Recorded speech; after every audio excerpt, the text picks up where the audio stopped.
Welcome to the Pacey Performance Podcast. Today, I'm speaking with Sports Performance Manager at Catapult and co-author of Triphasic Training, Ben Peterson.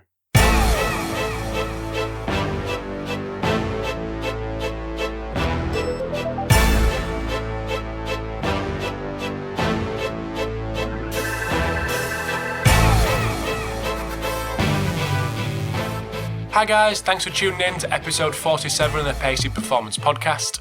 So this is part one of a two-part series with Ben Peterson.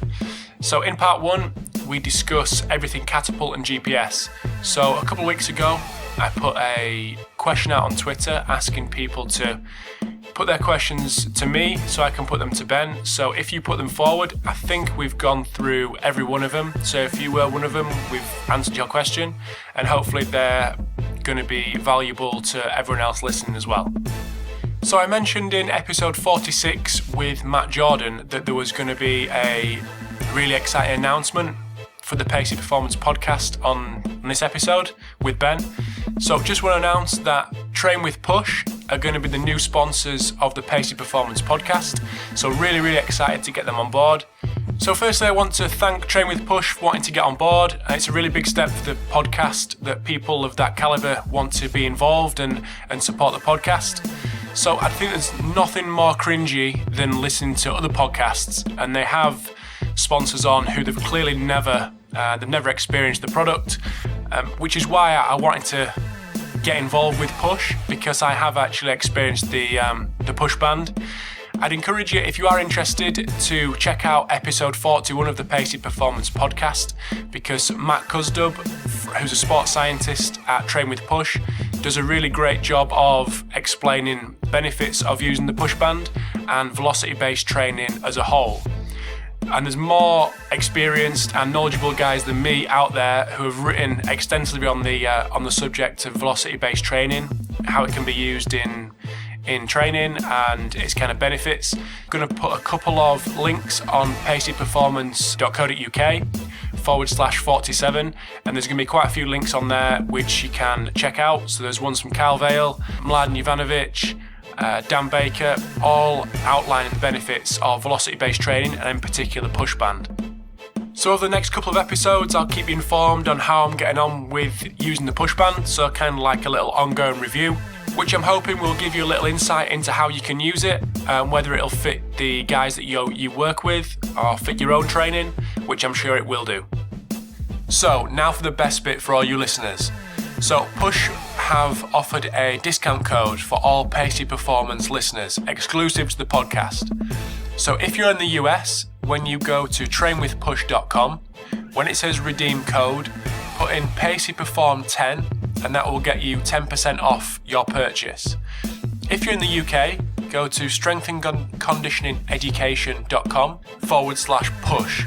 When you again get to check out, PaceyPerform10 in the redeem code box, and that will get you £10 off a push band. So like I said, exclusive to listeners of the podcast, so make sure you take advantage of that over the next couple of weeks.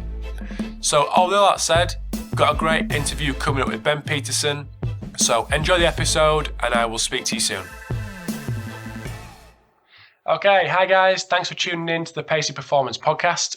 So today we have Ben Peterson on the phone, who is the Sports Performance Manager at Catapult and co-author of Triphasic Training. So a couple of weeks ago, I put out a post on Twitter saying that I was going to talk to Ben and requesting that guys shoot their questions to me so I can put them to Ben. So we're going to go through the first part of a two-part episode with Ben, firstly focusing around GPS. So before we get going, I just want to thank Ben for his time. It seems a long time since we first kind of connected and tried to get this sorted. But I just want to thank him for his time and get him to introduce himself and a little bit about his experience and his background. So welcome to the podcast, Ben. Hey, thanks, Rod. I really appreciate the invite to come on and talk. You always get some amazing people to chat with, so I feel like I'm a little bit batting outside of my average here of getting the invite to come chat with you, so I really do appreciate that.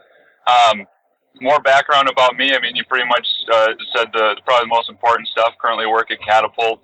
Love what I do there, getting to look at athletes and data. Before that, I did all my graduate work, my master's and my PhD at the University of Minnesota. That's where I got to know Cal Dietz and kind of where the triphasic training book came from. But there I did my research focused on kind of metabolic interactions and processes of team sport athletes, and kind of, again, looking to compile a new general preparatory model. That's kind of what I based off that. Stepping back before that, I worked in minor league baseball for a year, just as kind of a great experience, learning a lot, realized I didn't know anything, which is why I eventually went back to grad school, and the rest of that is so long ago no one probably cares to hear about it. So we'll probably wrap it right there. So how long ago was that, if you don't mind me asking? Oh, gal, so let's see. So all the way back to when I was in minor league baseball, we're probably talking 7-8 years now. Okay, cool. So how did the transition into working with Catapult come about? Man, just by absolute blind luck on my part. For those people that watch Seinfeld, I always say it's my Kramer moment. You know, Kramer always just kind of falls ass backwards into stuff, and that's really what it was with Catapult. It was just great time, and I was just finishing up my PhD. I was in the process of defending my dissertation at the University of Minnesota. And the University of Minnesota had just purchased a Catapult system, and I'd gotten to know their strength staff. It's a great group of guys over there. And, you know, I'd done some collaboration with them, testing some guys in the weight room and different things like that, and testing them, metabolic testing, bod pod, hydrostatic weighing, etc. And they basically just reached out and said, hey, we bought this system. It's supposed to give us a ton of data. You know, we have some idea what we're doing with it, but, you know, just love another set of eyes on it. So they invited me over when Catapult was there installing the system. And I remember sitting there next to the Catapult person. Her name's Emma Beanland, and she was, you know, going through all the data, and all of a sudden the computer turned on and all these numbers just started ticking on the screen, you know, distance, yardage, heart rate. And I'd never heard of Catapult before this. And I remember doing my own PhD research. I had the hardest time finding articles that really quantified, you know, movement specificity and loading parameters for ice hockey, which is what I was looking at. So my head just started to go a million miles a minute that, you know, if this was that accurate and all that. So I didn't believe Emma at first when she told me, you know, that the system was accurate and, you know, what its CV was and all that stuff. So I went home that night and looked all this up and found that she wasn't blowing smoke at me. So I actually called her up and we went out the next day and just grabbed coffee. I just wanted to learn more about the system. And at this time, Catapult was really starting to grow in the U.S. They were adding a lot of football clients. And again, it was just great timing. They were looking for someone, you know, with a sports science background that, you know, had experience at multiple levels, you know, collegiate, professional, all that. And I was lucky enough to have fit the bill. So several interviews and a couple months later, and I came on as one of the first, I think, 3 Catapult employees in the U.S. Cool. So what is the role of a sports science manager? Oh, man, that is multifaceted. You get to wear a lot of hats, which is a lot of fun. You know, we do a lot of things as sport performance manager. It's my job to go out when we have you know, a team or someone who's interested in starting to track, wants to learn more about the system, wants to learn more about the data, the value that the data creates. So I'll go out and spend a couple days with a university or a pro club. And it's kind of a two-way learning process. You know, I want to learn a lot about their team, how it functions, you know, who would be running the system, what are they hoping to get out of the data, so we can, you know, modify expectations a lot on that. And then just kind of, again, kind of figure out what their use model would be. And then if it progresses past that point, if they become a client, then I'm kind of the touch person that continues to help them get comfortable with the data. And then we bring in a couple other people. We have sports scientists on staff and technical people that help them make sure the system's functioning, make sure that their database is set up how they want, which is a very complicated process. You know, there's so much data that you can get, not just Catapult data, but a lot of our clients will incorporate other stuff. You know, they'll incorporate, you know, sleep questionnaires, health and wellness questionnaires, RPE scores, heart rate data, heart rate variability. So trying to really help them set up that database from the start with the long-term view of, hey, you know, in 6 months, a year, 2 years, 5 years, you're going to want to be able to go back and look at these variables and have it set up like this to do this type of analysis. So we try to do a lot of the legwork for them, just having that, we have that experience level of helping them understand how to set that up. So it's a lot of fun. I get to spend a lot of time with the clients themselves, get to know a lot of people. So that's probably the funnest part of my job. Mm-hmm. Sounds awesome. So from when you first got involved with Catapult to now, what's changed? What's developed with Catapult and GPS as a whole? Oh, God, it's a lot. I mean, so when I came on, I was the third Catapult employee in the U.S. There were just 3 of us. Now, as the company sits today, I believe we have 23 employees in the U.S. And we're hoping to build that team out to about 35 by the end of this year.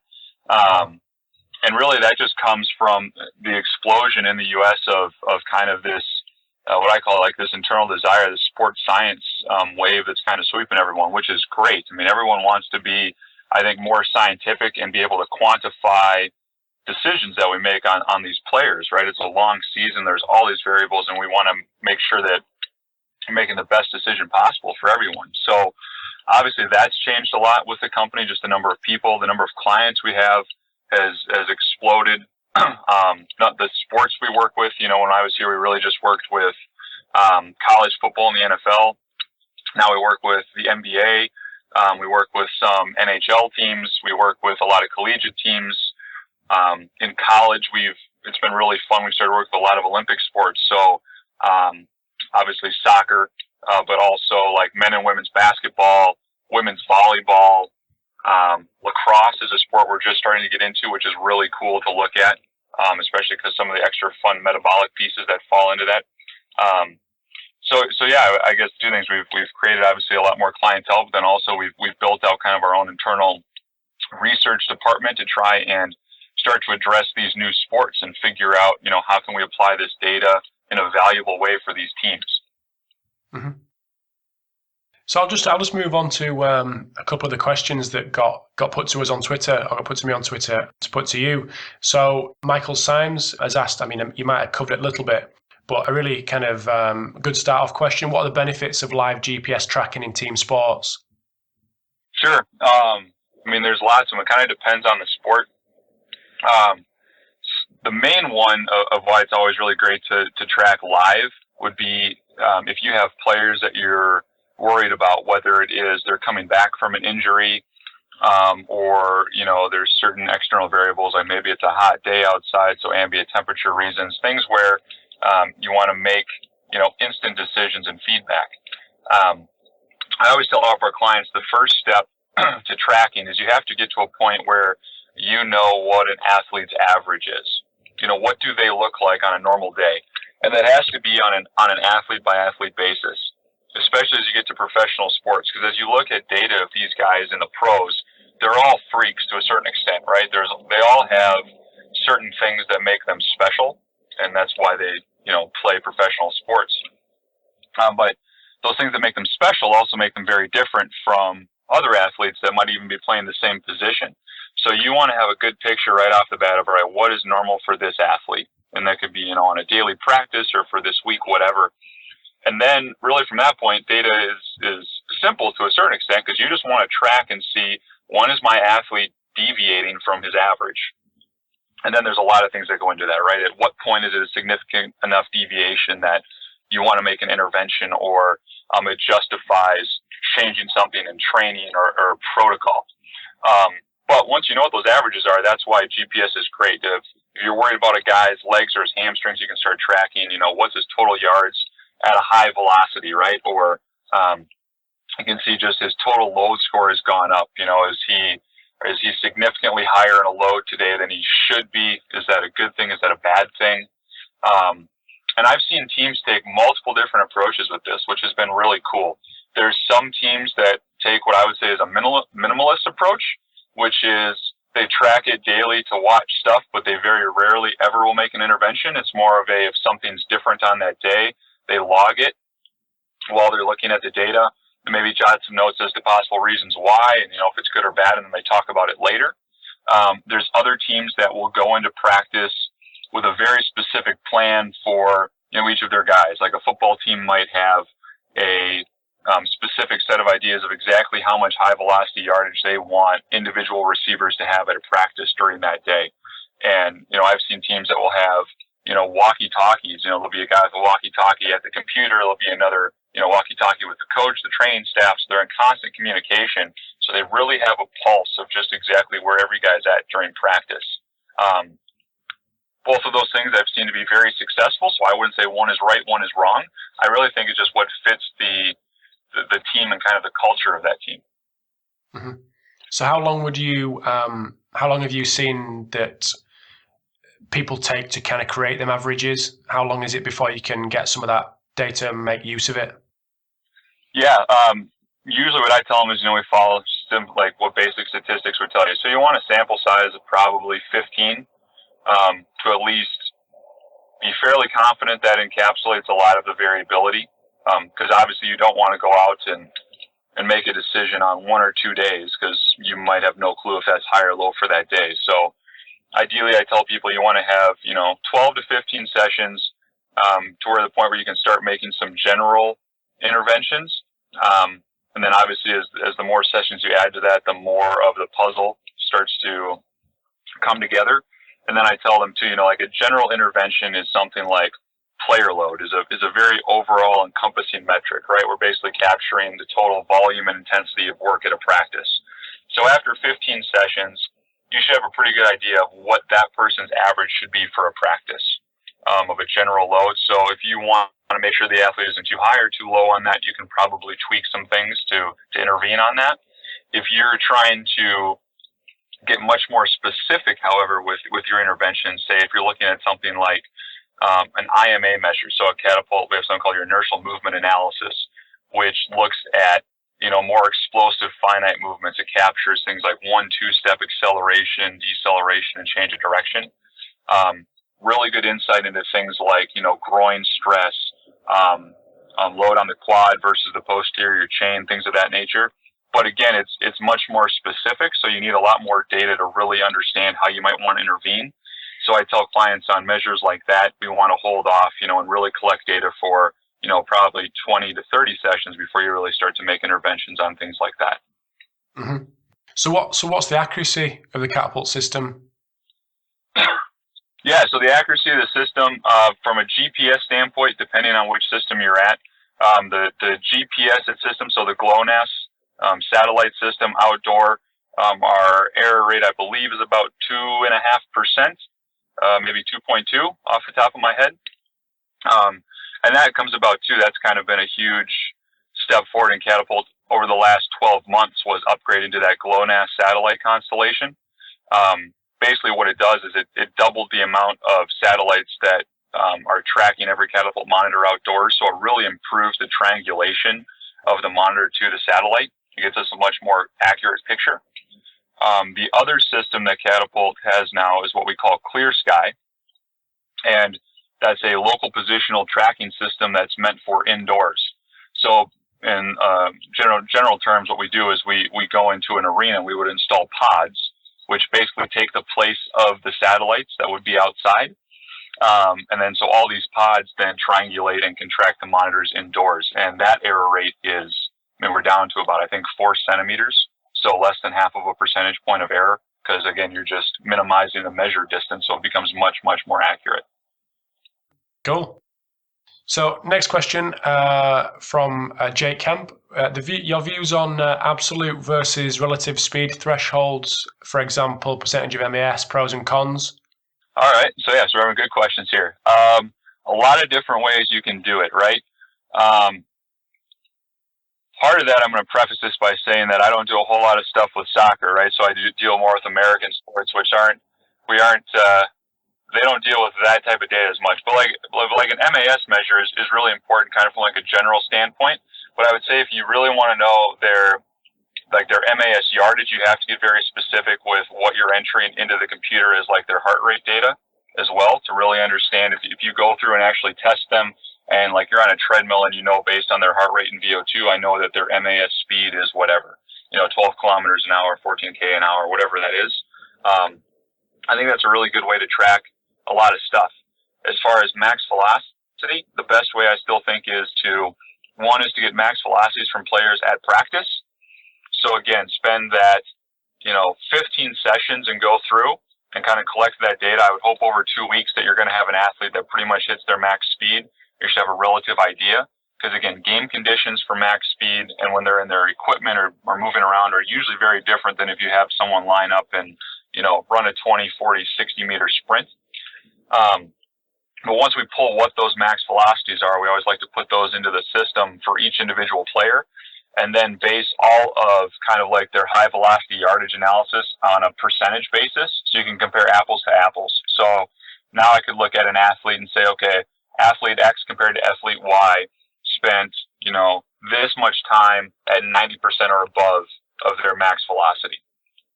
So now you can start to see back and forth and kind of make some better comparisons. But I will add to that you definitely want to make sure you have, again, the right velocity number in that.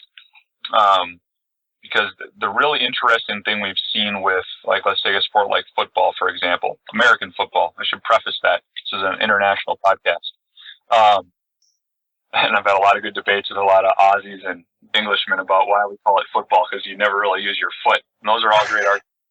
I'm sure. Yeah, right. You're rolling your eyes at me right now, aren't you, Rob? No, not at all. You go with it, mate. You go with it. Whatever. Don't make any difference to me.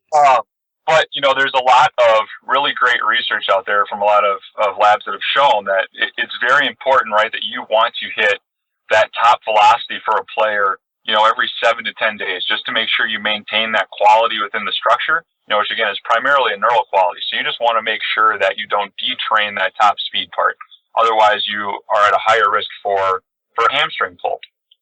And it always amazes me in looking at American football data of how long wide receivers can go and skill guys, cornerbacks, wide receivers, without hitting that max velocity in practice. Like, it is not uncommon for them to not hit it at all during the week, just because of, the routes they might be running in practice, or maybe they don't condition at the end, or, if they don't have forethought to it, they can go. And I've seen guys go, almost 2 weeks and not get above 82% of their max velocity, especially like, a slot receiver or someone that's doing a whole lot of, XL, decel, quick explosive type stuff. But again, we go back to, I don't want to get that player in a game situation where it's been 14 days since he's hit that top speed, and all of a sudden he's out on the corner and he sees something and they make an audible, and now instead of running that slant, he's running a 9, which is pretty much just a sprint up the sideline, go deep, and he turns on that fourth gear, and all of a sudden something, pops, tweaks, whatever, just because we haven't addressed that quality. So a lot of American football teams are making sure they have that top velocity number in there, and then they just check it almost like a training protocol, just to make sure that they hit that peak at least once every 7 days, to go through and hit it. And I think that's done a lot, actually, to help reduce some hamstring injuries. Mm-hmm. Yeah, we had a guy from a championship football club, Ross, who discussed that quite at length in a previous podcast, which is cool. So that links in quite nicely. Just moving on to the data itself. So going from Tom Williams from Leicester City, another soccer club, from all the data points GPS provides, what are the most useful? I know that's kind of very generic, and you might have to kind of elaborate on how you choose what is the most useful. Sure. Like you said, that's an open-ended question. It's a great question. I'm not going to give a great answer. You're probably going to hate this, but the honest answer is it depends. It depends on your sport, your team, your staff, because everybody practices differently. Everybody interprets the data differently. Really, for me, that's the really cool thing about data and collecting that is it means different things to different people. I mean, it's when you get to the application point of it, right, and finding value, like what we're talking about right now, it's really more of an art than it is a science.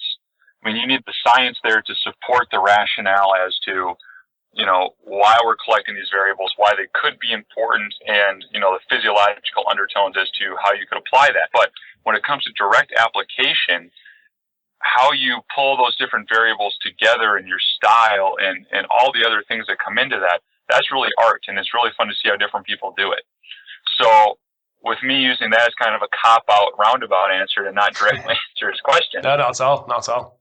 The other one I would add though is the thing that time and again, out of all the variables, we collect a Catapult, and there's 260 some of them, and that doesn't even count, putting stuff together and mashing it up to make your own variables.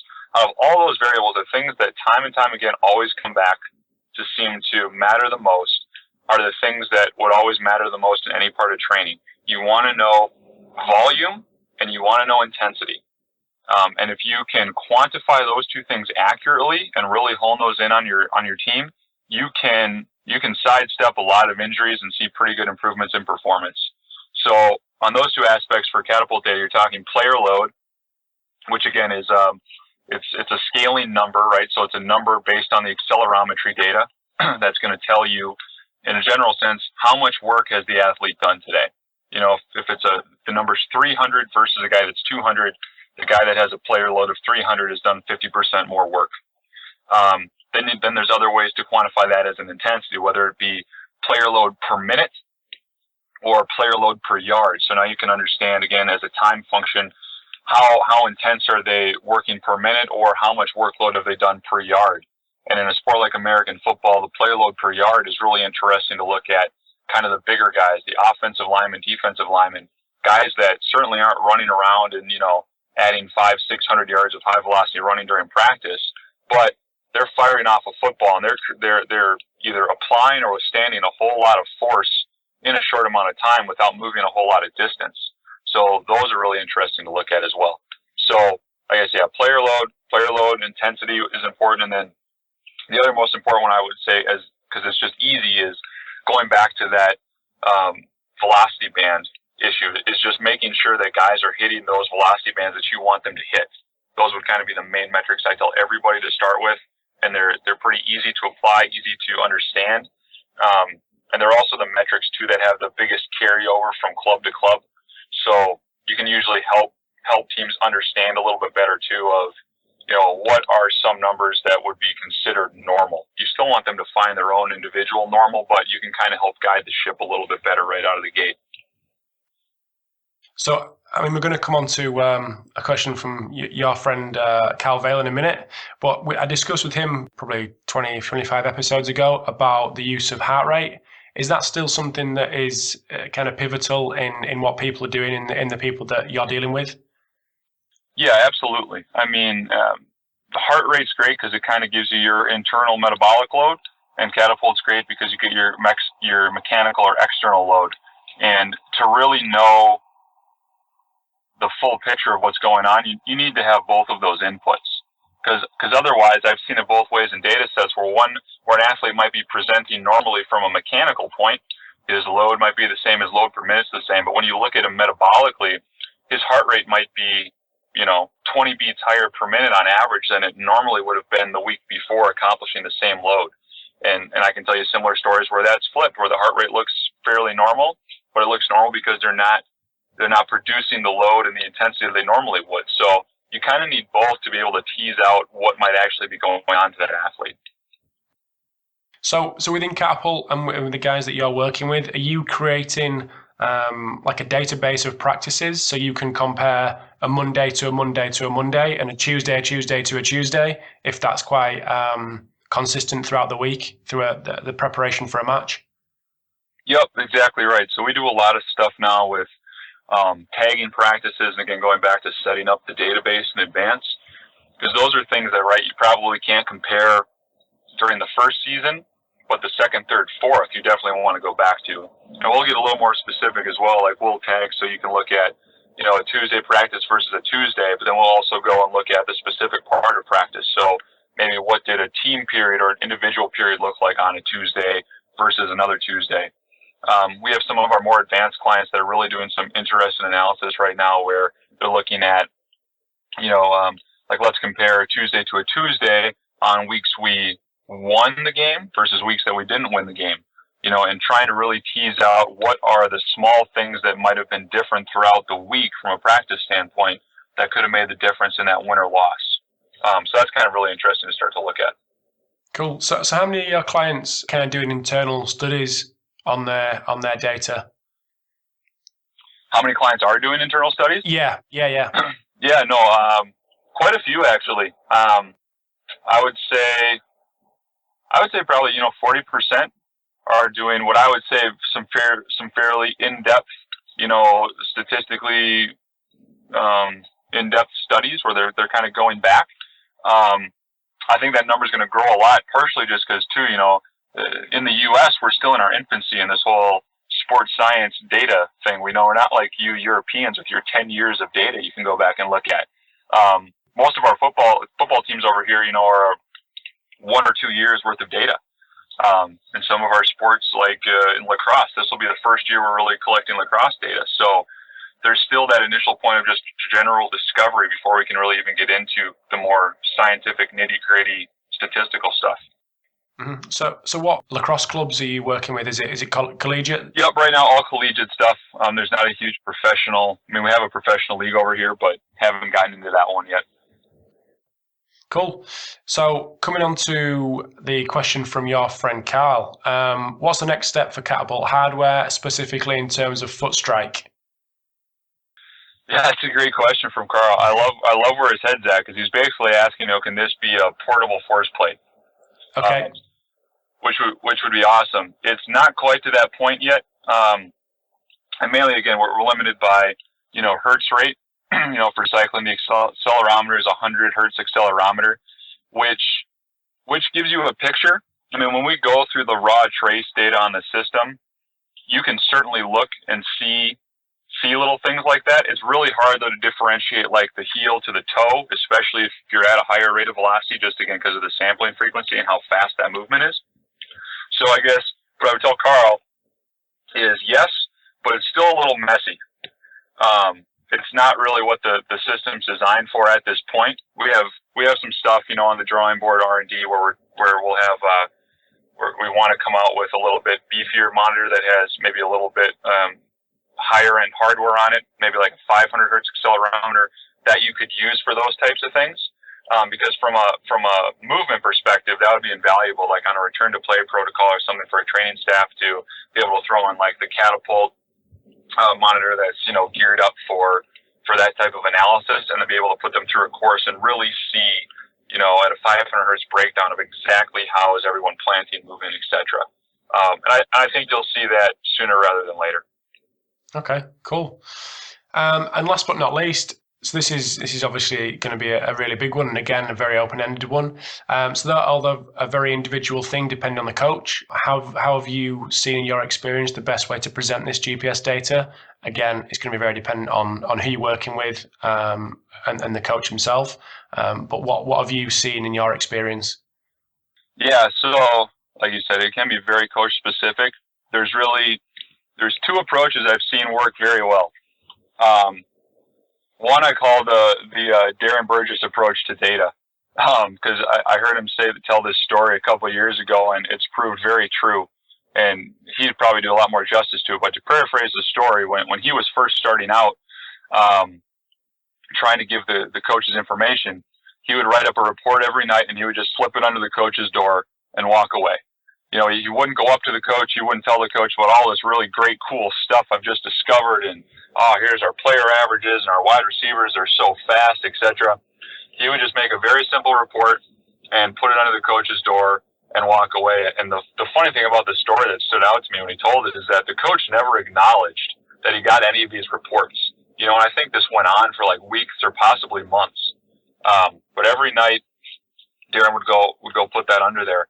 And I believe, if I'm not misunderstanding the story, and Darren can probably tell you I'm wrong, but was that at one point he came out to practice one day and the coach had changed something based off of one of his suggestions on the sheet for one of the players because their workloads were high. And the funny part, again, is the coach still didn't come up to him and say, hey, good job on that report, or thanks for showing that. He still didn't acknowledge that he got that information, which I think is hilarious. But again, it showed that the coach was finally opening up to using data. So I really think that's a great approach. It's got to be small doses, very basic stuff. And I think us as practitioners, being on the performance side, we can't have unrealistic expectations. You have to go into it and understand, you might only get one thing to change over the period of a month, but you should view that as a huge victory and don't be depressed about that. because it's not going to change overnight. It is going to take a long time. But teams that have done that have been very successful. And the other thing about that approach is once you get one or two things right and the coach sees that, oh, these small changes I made have had these big benefits for me, the coach becomes more and more receptive to start adopting more things at a faster pace. So you'll see it accelerate over time. The other approach that works really well is the wait back and wait for something bad to happen approach. And I know that sounds terrible, but it works really well. And unfortunately, sometimes it's just what you have to do. And what I mean by that is you collect all of your data. You are very diligent and you're documenting everything. Players that you think are at risk of injury or at a higher chance of injury. But again, it's early on. Like it's almost not fair too for you to expect to make that report to a coach because you might not really know what's going on yet either. But you sit back and you wait. And let's say that a player eventually does get hurt. They have a hamstring injury or they pull a groin or something. Then go back and really comb through that data and see if you can't find a pattern that presented that could have shown you some insight or showed you that, hey, this athlete was progressing in such a way that probably put them at a higher risk of injury. And once you make that report, and you have to make very sure that you're not, right, whenever you do data analysis post hoc, there's always that tendency to see things that aren't there. So you have to be very diligent that you're not stretching too far from what your analysis is. But take that report and go to a coach and don't throw it in their face. Don't say, nanny, nanny, boo, boo, I could have told you this was going to happen, because that's not going to be received well either. But just go up and say, hey, coach, I know we had this injury. I know we need to avoid stuff like that. I went back and looked over all of their data. Here's what I see, or here's what I saw as presented. I think that we could probably track this pattern with other players and hopefully try and, prevent other injuries in the future. And again, that's usually a good way to get a coach open and receptive to being like, oh, all right, so this data isn't this terrible thing. It's not trying to tell me to do how to do my job. And it's going to have huge benefits for me and my team. So those two approaches, I think, are good ones to take.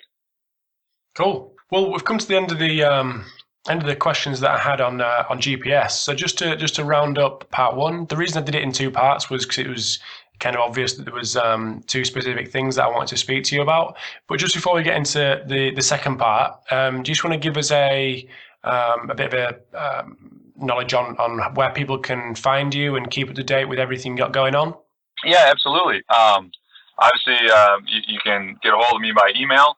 I'll give all my personal one, bjp.peterson@gmail.com. Another great spot though to get a hold of me is I got a couple of friends that finally convinced me to join Twitter, so I'm learning how to tweet and do all that kind of fun stuff. But I found it's a great tool to keep up on a bunch of people. So my Twitter handle is just Ben_J_Peterson. So you can always find me on there too. And actually, it's the best way too, because I travel around so much for work and everything, especially around the U.S. I tweet out a lot of times if I'm at a certain spot or I'm in a certain town, and I just like to reach out and see who else is there. And if someone wants to grab a cup of coffee, it's a great way I've found to just meet people and get exposed to a lot of different approaches and how people are doing things. So I always enjoy that as well. Absolutely. So you got any plans to come to Europe? I'm hoping to. Not on the books officially. My wife is due with our first child here in 2 weeks, so I'm on the no-fly list here for about the next month. I think my wife would kill me if I left. Yeah. But yeah, certainly sometime the next year, I'd love to make it over to Europe. We're actually doing a lot of really cool stuff in ice hockey over there, believe it or not. Okay. So hopefully I can come over there and get a little exposure to that and kind of bring some of the stuff over there that we're doing over here. Cool. Sounds good. Well, we'll end it there, and I'll just thank you for your time, and we'll catch you in episode 2. All right. Thanks, Rob. Appreciate it. Okay, mate. Thanks for tuning in to episode 47 of the Pacey Performance Podcast. I hope you enjoyed the chat with Ben. He was a really cool guy to speak to, and I can't wait to put part 2 out for you to hear that, and we discuss all things triphasic training. So again, last but not least, big thanks to Train with Push for getting involved with the podcast. All US listeners can go to trainwithpush.com and you can put Pacey Perform 10, which will get you 10% off a push band. All UK listeners can go to Strength and Conditioning Education /push. Again, Pacey Perform 10 in the redeem code box, and that will get you £10 off a push band. So thanks for tuning in, and I will speak to you in part 2 with Ben Peterson in episode 48.